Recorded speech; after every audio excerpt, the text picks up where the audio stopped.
lights fade, the curtains rise. New stories waiting behind our eyes. Charlotte and John with the final say,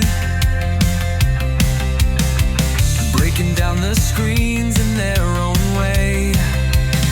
This is the final cut, where the real review... Hey everyone, welcome to another episode of the Final Cut podcast, and this week's episode is going to be action-packed.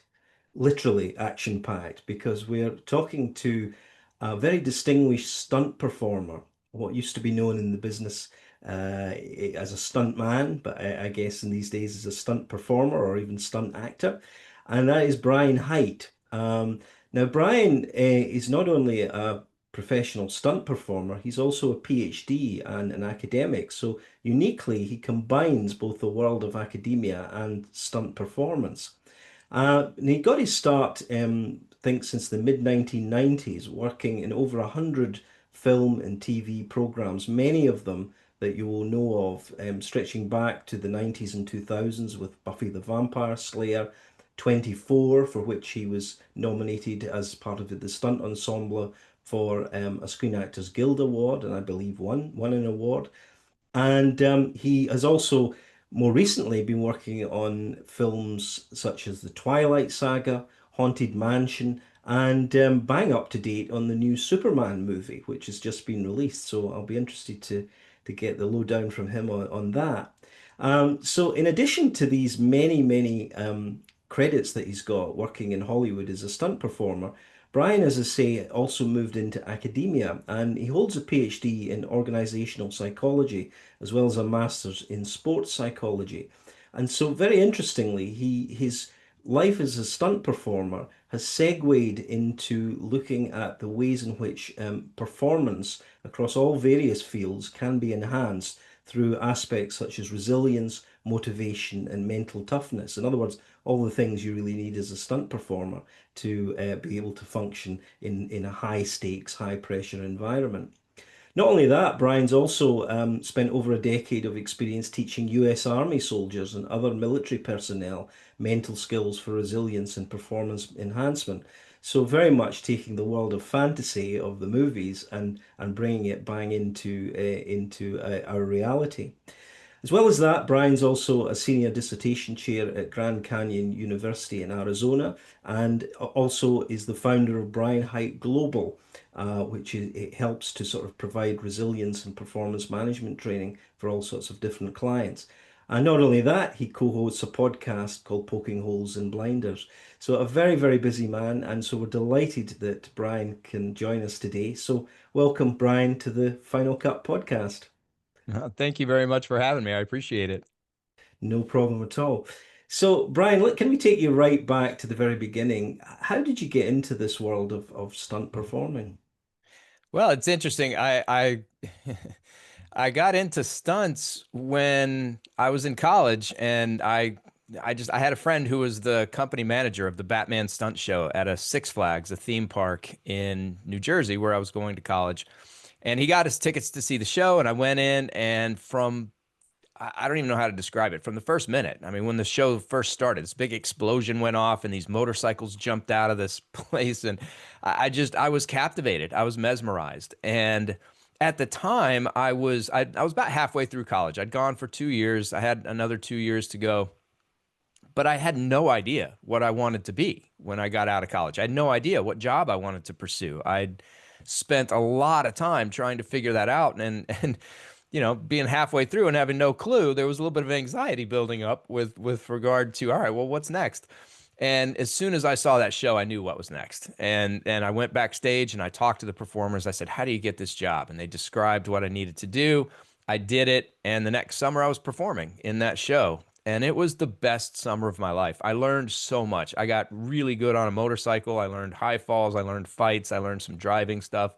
I learned how to perform in front of a lot of people a lot of times, because we were doing 5 shows a day in front of 2,000-3,000 people. And, it was a live show. Things go wrong sometimes. So I was able to learn the skills of it doesn't always go perfectly. And when it doesn't, what do you do when there are 3,000 pairs of eyes on you? It was a really, really good experience on a lot of levels. I met a lot of great people doing that show, and then it ended, and I went back to college and was it was a huge letdown. And because I'd realized that stunts was what I wanted to do, I couldn't get motivated for college. And I somehow or another made it through my the beginning semester of my senior year, but the second semester I was failing everything. So I just dropped all the classes, stuck around for long enough to do the show again one more summer, and then moved to LA to begin doing film and TV stunts. So how did you get that break? I mean, there's one thing moving to LA, but there's quite another to actually get jobs within the Yeah, well, industry. So how luckily did for that me, happen? the LA also has a Six Flags, and it also had a Batman stunt show, and it was the same one that I was doing in New Jersey. So I was in a unique position, not unique, but certainly rare position where I could just transfer from New Jersey to LA, and I got hired in the LA show.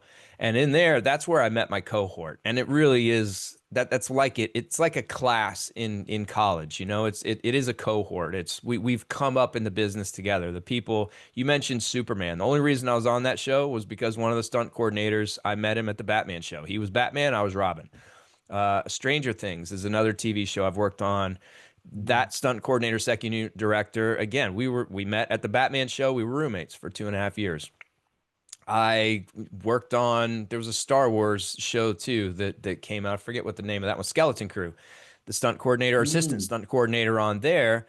Again, really good friend of mine and co-host now on Poking Holes and Blinders, Colin Fullenwider.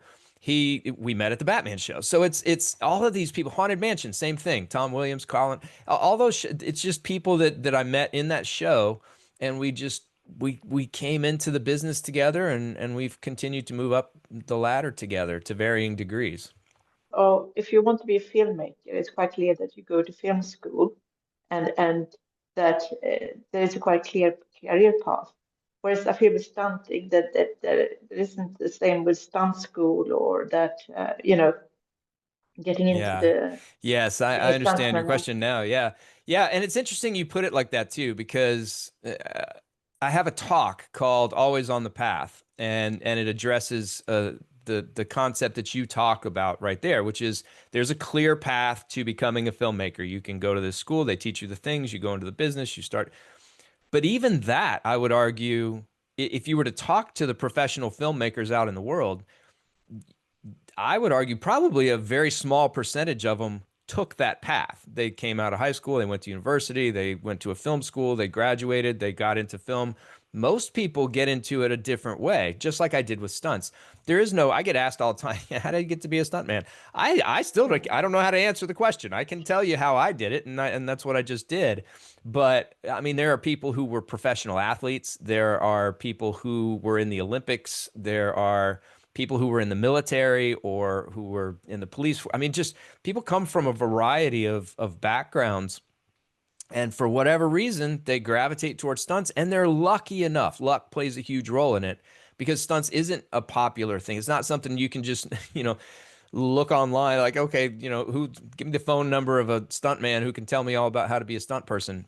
That doesn't exist. So you have to be lucky enough to run across somebody in your life who can provide that information, who can, Mm. it's very much a mentorship business. You have to link up with somebody in it who already knows, who's already established, and who can guide you and introduce you to different people. It's interesting. Do you feel clearly there is a community of stunt performers, but do you feel that both the public, but more particularly the film industry, doesn't give the stunt profession as much recognition and acknowledgement as perhaps it should do? Hmm. For example, in terms of incorporating stunts into screenplays, or when directors are visualizing movies. Well, I mean, it sounds like there are two different questions in there. One is, to what degree does the public recognize or even know about stunts? And I would say that that's probably pretty small. They don't. And it's starting to change now. The movie The Fall Guy, David Yeah. Leitch was the director on that. I've worked with David before. We've known each other for, you mentioned Buffy the Vampire Slayer. I actually worked with David Leitch on Buffy the Vampire Slayer. So anyway, he has done, and with that movie did a huge service for opening people's eyes to the fact that stunt people do exist. We are a big part of the film industry. And if you're going to recognize people within the film industry with awards, you might want to consider doing that with stunt people too. And that's starting to happen. The Oscars just announced a new category. The Emmys had nothing for a while, and then they just had stunt coordinator, and then now they've got I think there are actually individual stunts that I saw in the I'm part of the TV Academy, and they sent me something about that. And I didn't realize it because I did a stunt on a TV show that I totally would have submitted for that if I hadn't known that they've changed the rules. And now individual stunts were getting awarded. So I don't know. Next time, I guess. But yeah, so that's the reward thing. Now, whether or not that's important, to what degree stunt people care, that's a different discussion, because I'll tell you, one of the things that I really enjoy about stunts is flying under the radar. I enjoy not being the center of attention all the time. You know, when you're on set and you're about to do a thing, everybody's looking at you and it's a big deal, and you are the center of attention, or can be, you know, at least among some of the people who are being attended to. But after that, you just sort of are able to blend into the background, and I like that. I don't need any cameras in my face. I don't need to do any interviews with anybody. I don't need the recognition. I really enjoy just showing up at work, doing the thing I love doing, and going home with none of the hassles that some of the actors have to deal with down the line. So that's the rewards. The other piece that you brought up was the knowledge of the people within the business of stunts, particularly the newer people getting into the film industry, the directors, the producers, the actors, the writers, all of these people. And I would say that also isn't what it ought to be. It depends on where they're being trained. If they are people who are coming up kind of like stunt people do, where it's a mentor thing, where they start as PAs, a production assistant, and then they move up into the AD world, the assistant directing world, and then from there there's a path that you can do working from the bottom up, and many people do that. If you happen to find yourself on some shows that have stunts, then you're going to be more knowledgeable about what that looks like than if you come up that way in shows that don't have stunts. For example, I'm not going to mention the show, but it's a new one that has come out, and I've been working on it. And one of the departments, it seems clear to me, has no experience with stunts whatsoever. And this is a big budget show. It's got a lot of money. So I'm sure that they've hired somebody who runs this department who is good and has a lot of experience, but just the way that things are going, it's very clear to me that the experience with stunts is just not there. So I really do believe that film schools, training programs, even within, the Screen Actors Guild, if they have training programs, or whatever the unions are over in Europe, if they have training programs, the Directors Guild, Producers Guild, I don't know, they all have different programs, and I'm not familiar with what they are.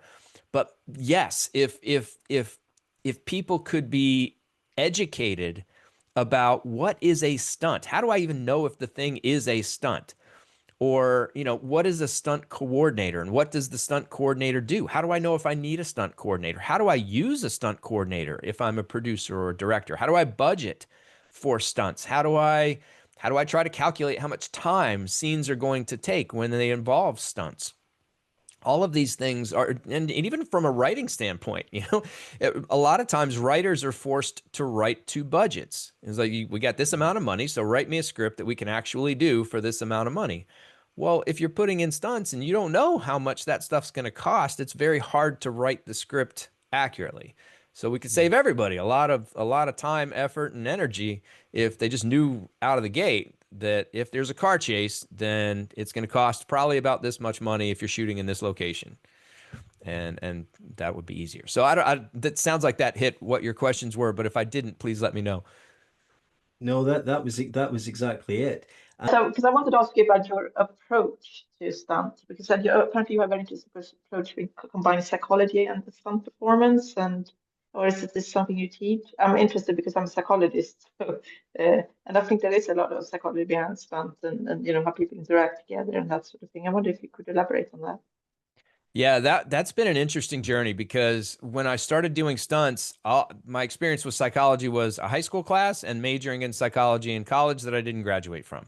And that's when I started doing stunts. So a lot of the mental aspect of stunts, not only on set but in between jobs. This is an important concept that I don't think a lot of people really think about. If you're in the film industry, it's a constant job search. And when you're working in a job like stunts where there are a lot of, you're working for a day and then you're done, you're unemployed again. It's time to look for the next one. You're not even on a show for the whole run of however long that might be. Usually, sometimes it's the case. If you're the stunt coordinator, maybe you get several months, but jobs in terms of years just aren't a thing for stunt people or a lot of other people in that industry. So it isn't just about how do we get our minds right to do our jobs in the moment when we're on set. It's also about how do you keep your mind right in between jobs so that you can be ready for and even be asked to work.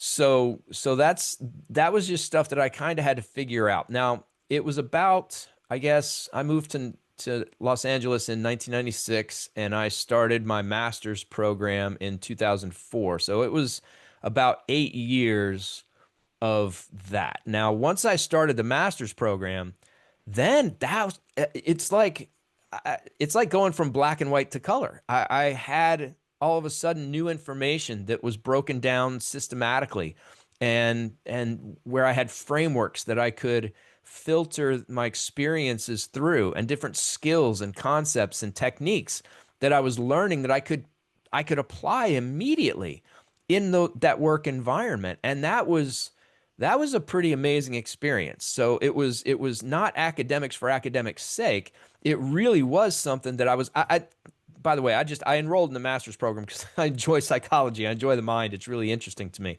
I had no intention of ever working in any field related to psychology. I was going to do stunts for the rest of my life. But I enjoyed the material, so it was kind of like an avocation, just a hobby. But it was one that was, like I said, very, very applicable and immediately so. And I found a lot of benefit from. So I really enjoyed that master's program. That's why I continued on with a PhD, again, with no intention of ever working with anything related to it. It was just something that brought a lot of goodness to my life, not only just from an intrinsic standpoint of I enjoy learning and this is great material and it's filling me in a way that I need to be filled, but a practical standpoint as well. If I can take this stuff and I can put it out in the world and see immediate benefits from. So that experience for me is what has led to where I am right now with my own organization, focusing on people operating in high stakes environments where the consequences really matter, be it in corporate, education, first responders, athletics, or performing arts. When the consequences really matter, when there's a big difference between what happens if you succeed and what happens when you fail, that's where we really have to make sure that we're grounded, not just mentally, but physically, emotionally, socially as well. Mm. That's fascinating. I mean, we'll touch on shortly the way in which you've been able to parlay the world of stunts into the world of high risk performance management. But it's interesting listening to you. Clearly, the education that you gained in the early 2000s actually fed back into the world of stunts as well. So there was a synergy. I mean, could you maybe take us through one example of, say, an extremely high stakes stunt for a movie that required not just physical prowess but deep mental resilience as well, and that you were able to parlay some of your education into that? Mm. Well, there was one stunt on Twilight, the movie. It was the last Twilight, Twilight Breaking Dawn is what it was, part two. And at Hmm. the end of that movie, there's a big fight scene. It turns out to be imaginary, but there's a big fight scene, and we spent a month and a half shooting it. And I was doubling Michael Sheen, who played Aro, the main bad vampire guy. And what starts that fight is one of the girls, I don't remember her character's name, but she does this spinning kick and kicks him, and he does this big backflip. And that was me. So I was on wires, and I just did this big backflip across this arena that we were shooting and all of this stuff in. And I kept under rotating, and I couldn't stick the landing. And I knew why I couldn't stick the landing. I knew why I was under rotating, and it wasn't my fault. It was the guy on the other end of the wire's fault, who was a very good friend of mine and still is to this day. But there was nothing I could do. He was 100 feet that way. I couldn't yell across the thing like, Steve, what are you doing, dude? Come, just let me go. But that's what he needed to do, is just let me go. And I'm attached to the wires. I'm where I am. I'm hearing from the stunt coordinator, you got to stick the thing. I'm listening to the director, get frustrated, and I'm frustrated because I know I can do it, but I'm not in control of the thing that's messing me up. And so it was one of those moments where it's very easy to spin out of control, because, and by spin out of control, I just mean because of my lack of control and my inability to do what I wanted to do, that frustration can build, and the anger can build. It can take a lot of different forms, but at the end of the day, it puts us into a mental and physical state that doesn't allow us to perform to our potential. It redirects our attention to places where it doesn't belong, and it's just counterproductive. So in those moments, like when I recognized physiologically and mentally what was going on, I was able to take a breath. I was able to recenter my focus, and I was able to think through, okay, so what can I do? And I was able to get the guy who was in charge of the wire stuff over close enough where I could talk to him without announcing to the world what was going on. I said, will you please tell him to just let me go? Like, just tell him to let me go. And the guy came over, and we had a conversation. Steve did, the guy who was on the end of the rope. And I said, Steve, I need you to let me go. He said, I can't let you go. If you fall and it's on me and then they're going to yell at me. I said, I get it, but I can't stick the landing if you keep yanking on the rope.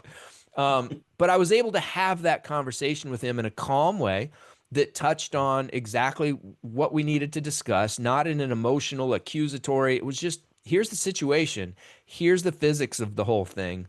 We need to change it. What can we do? And we came to an arrangement. He went off to the side. I did the backflip again. He let me go about 8 feet up, I guess, probably. And I stuck the landing. And I was so happy. I looked over and I'm like, yes, Steve, thank you so much. I really appreciate it. But that moment wouldn't have been possible had I let that frustration and irritation and anger really take over. That there would have been no productive conversation. I don't know what would have happened, but that was a moment that I know that the skills that I had cultivated, that I'd learned and developed over the years, had they really took hold. So how do you prepare mentally for a scene like that, or a scene where like you go on fire? You know, you're seeing quite dramatic. You know, what do you do to sort of keep calm? Yeah. So there's the specifics of what I do each time that there's a stunt and I perform. I that varies depending on what it is, but the structure, the framework of the approach doesn't. And it's a 4-phased approach that we developed while I was working with the U.S. Army, and it goes beyond the before, during, and after that most people talk about performing in terms of. What we did is add a right before. So there's before in the standpoint of, okay, so am I getting the right sleep? Am I getting the right, nutrition? Am I stretching? Have I gone through in my mind what I'm supposed to do? Did we rehearse, et cetera, and so forth? That's before. And that's all important. But you can't just jump straight to that into the performance of the during. There's a transition phase where you have to, especially when you're on set, and I'll talk about this more in a second. But when you have to have a moment of transitioning from just my regular walking around before self to my physical, mental, and emotional state that I need personally to perform well in the moment. And that's the right before. The right before is when we make that transition, when we focus all our attention on the task relevant things, when we generate a bubble around ourselves that only allows us to interact with what's important, to fully engage in the moment. That's what happens in the right before. And that's what prepares us so that when action gets called, we can perform to our potential for however long that's necessary. And then there's an after. How do we recover the energy that we expended? How do we learn from the experience we just had?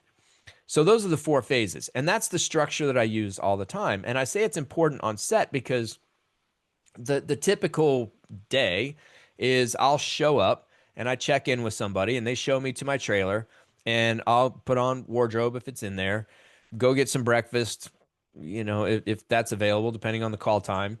And then I go to hair and makeup, and then they take me to a rehearsal and we go through all the things and choreograph all the stuff and get it straight. And then I sit around for however long and wait for the time to do the thing. And that could be 30 minutes. It could be like on Twilight, we would sit there for 14 hours and not do anything. So you can't stay in the performance state of mind and body for that amount of time. But you also can't just completely check out and just act like you're on your couch at home eating chips and watching a movie.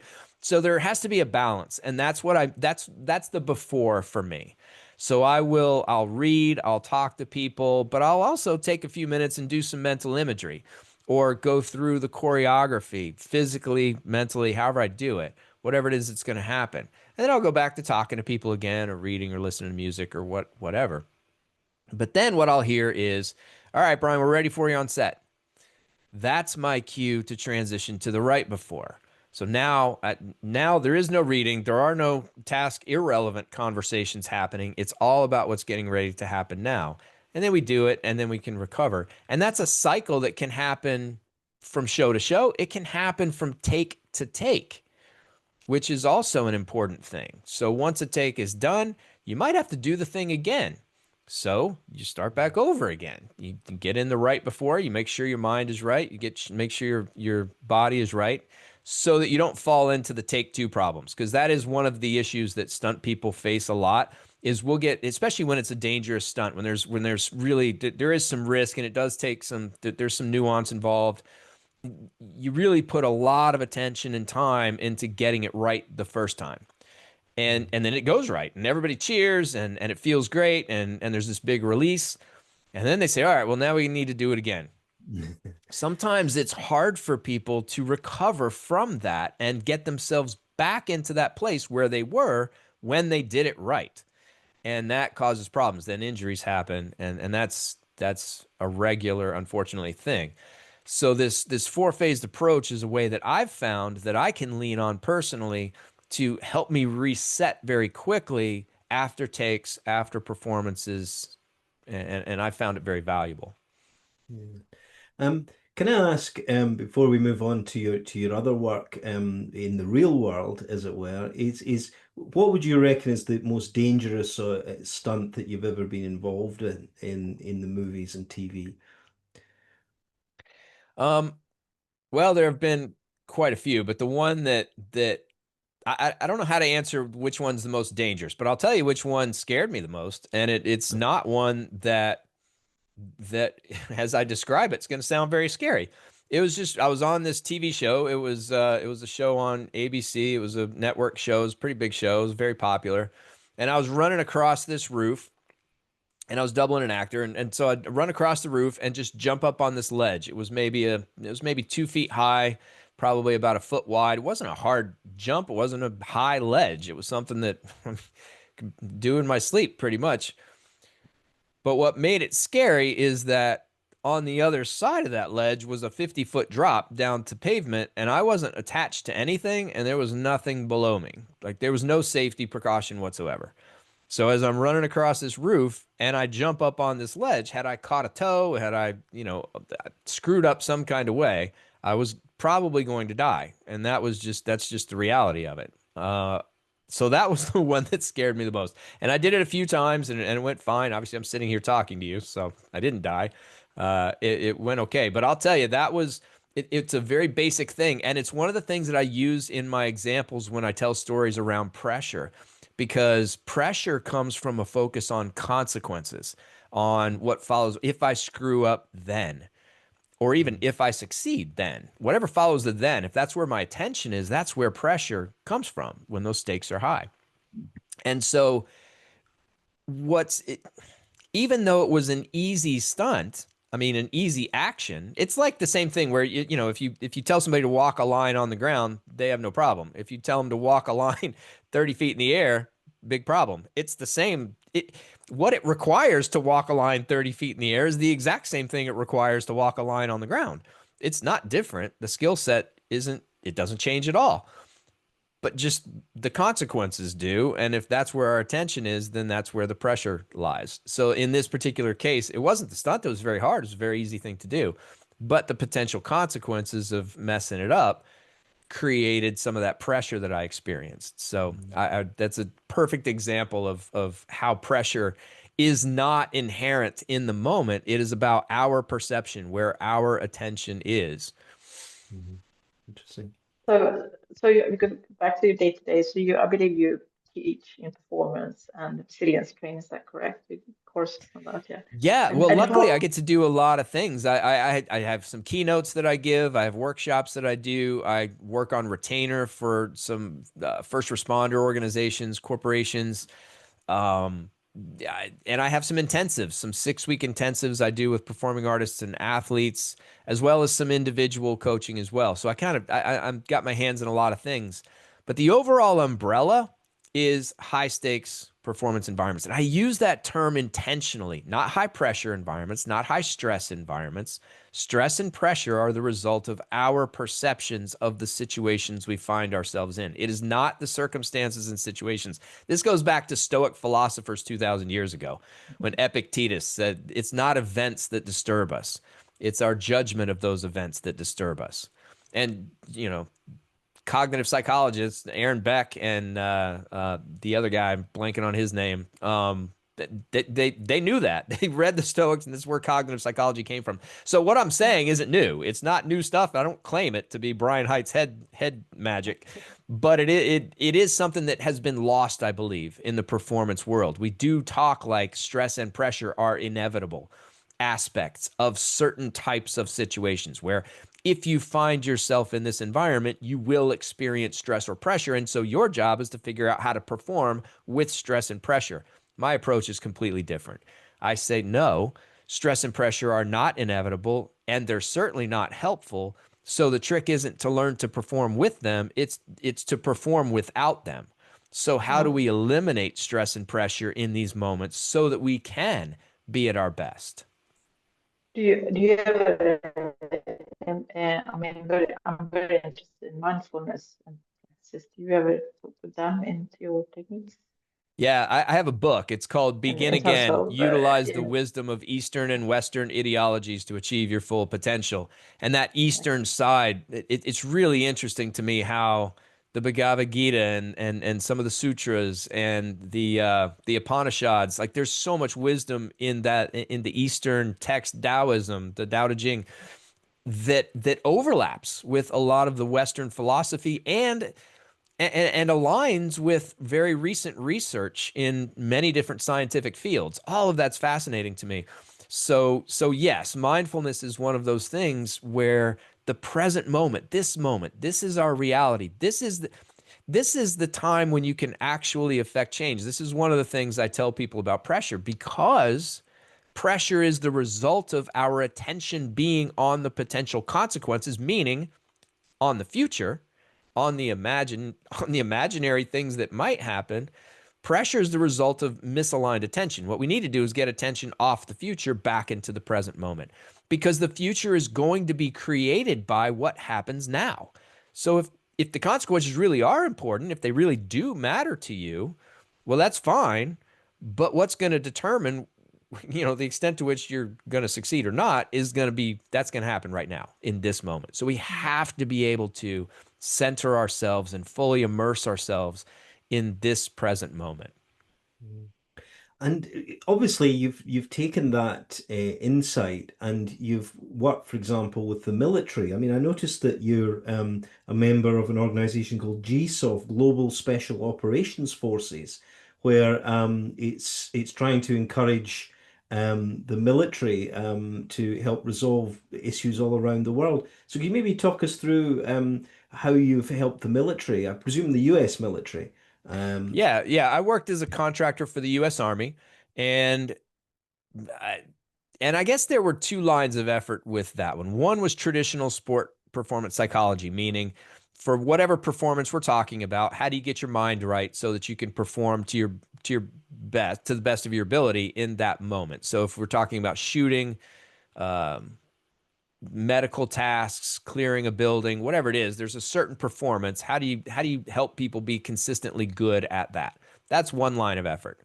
But the other line of effort that I really gravitated toward was the resilience piece. And that was more about how do we provide people with resources, with techniques, with skills that they can use not just in performance situations, but in life in general. No matter where they happen to be or with whom they're interacting, they have the tools and the resources to lean on in those moments that allow them to, number one, not get knocked down quite as far. Number two, recover to where they were more quickly. But most importantly, number three, learn and grow and improve as a result of having gone through that challenge.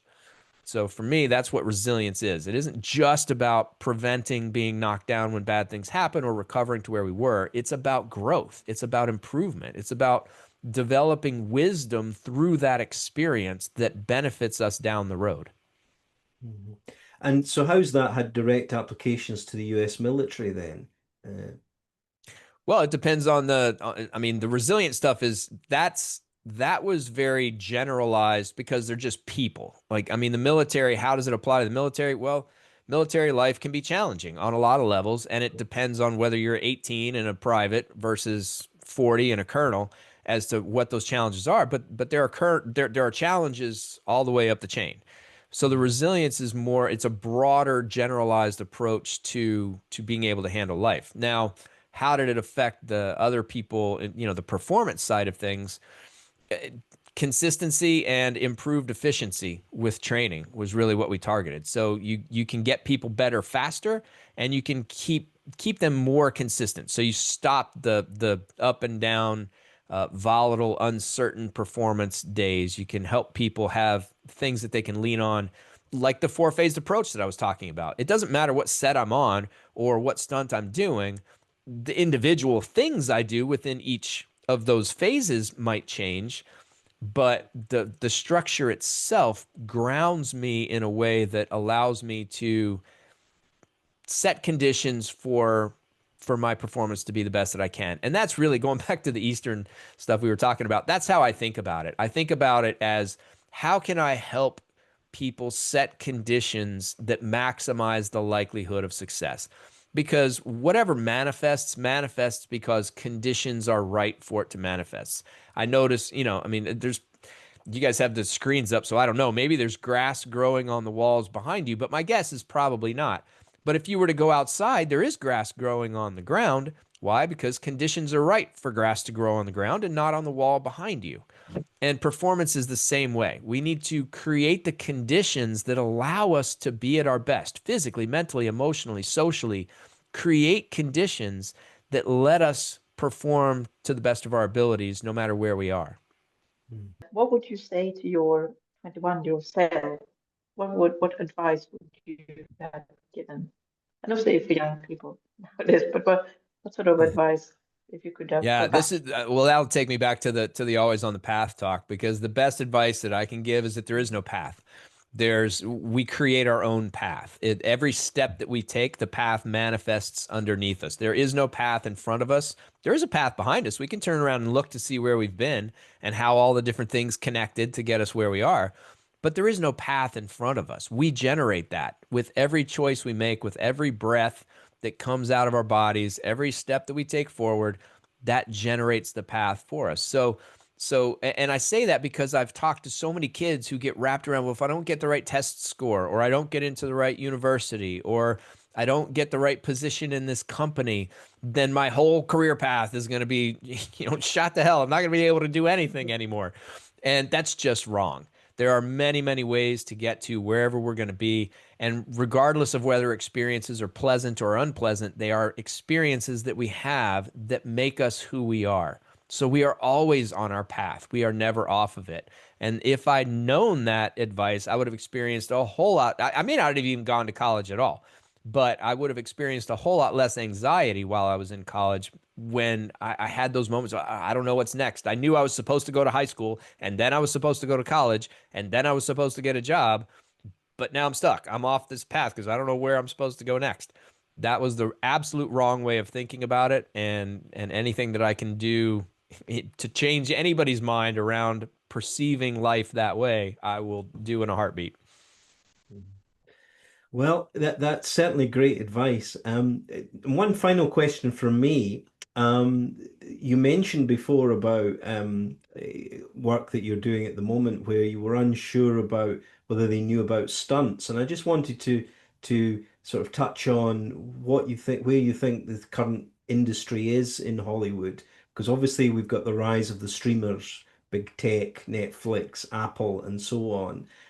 Traditional Hollywood styles and modes of production are under pressure. So, what do you think about the state of Hollywood at the moment and where it's going? Hmm.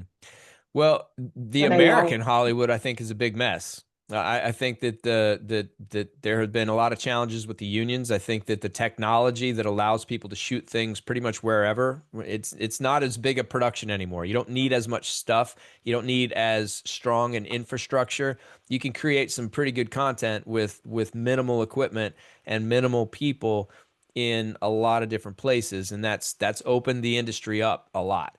So it's not centered in LA anymore. It's not centered in New York. It's not centered anywhere, I would say. I mean, really, there are things shooting in Atlanta. There are things shooting in Los Angeles. There are things shooting in Arkansas, for crying out loud. Nothing ever shot it. I did a movie last year in Arkansas and almost got hired on one last week for Arkansas. It has uh, the technology, I believe, has flattened the curve in terms of what's required to put out pretty good content, and that's shifted a lot of stuff for better in some cases and worse in other cases. I don't know where it's all going to go, but that's my take on that. Yeah. And how can our viewers or readers, listeners rather, get in touch with you? And do you have a website or a book, or how Yeah, can they if find out more anything I've about you? said, if anything I've said interests anybody or strikes a chord in any kind of way, please reach out. My email address is brian@brianhite.com. You can email me directly. I will email you back.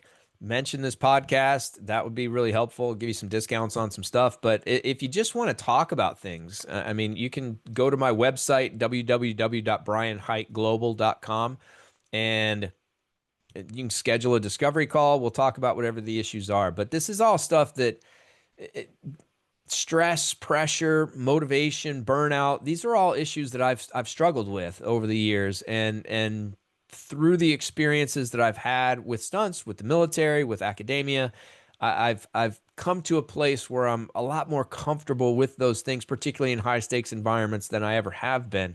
But it is a hard road to walk, especially by yourself. So please don't just call me. You don't have to do anything by yourself. So please reach out. Right. Well, absolutely fantastic. It's been a great conversation, and not just about stunts, but actually, I think about all the challenges that we all face in life. So thanks ever so much, Brian, and all the best for the future. Again, thank you so much for Thank having you. me. I love talking about this stuff, and I appreciate you guys having a podcast that puts it out to the world. Thank you. Thank you.